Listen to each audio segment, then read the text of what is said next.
Oh no, no there is no. Here is an area of current controversy. You know, quite a lot of people say that anybody from the occupational safety world shouldn't be anywhere near mental health. That it's 90% from homes, you know, from your genes. Yes, my PhD is in this actually, so I can speak. You know, 50% is in your genes and 50% is in the environment.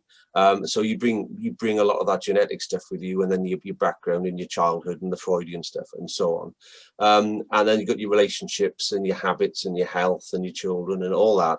And that comes into work with you, and work has very little to do with it. That's one school of thought, isn't it?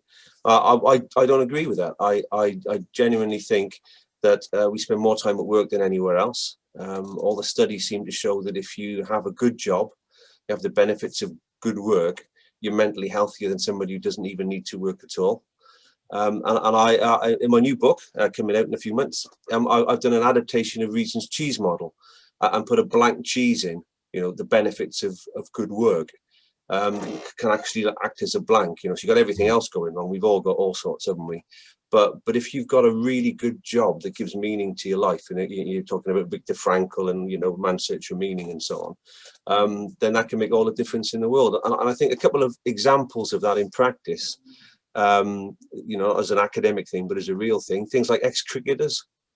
You know, obviously cricket a big sport in Australia. Well, used to be anyway, you know.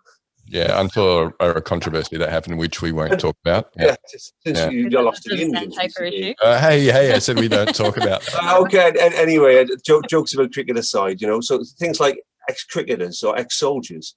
So what you get is you don't have a big suicide problem in the world of professional cricketers or in the army for that matter, you know, because they self-select out really early, as we've already discussed. But what you do get is a big problem after they've left.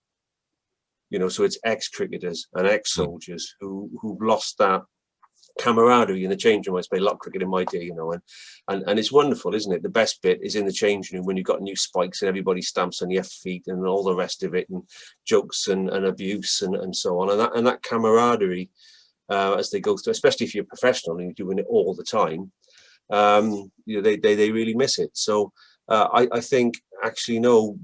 Good work is good for you, and we spend half our waking lives in work. Clearly, it's got to have an impact on our mental health.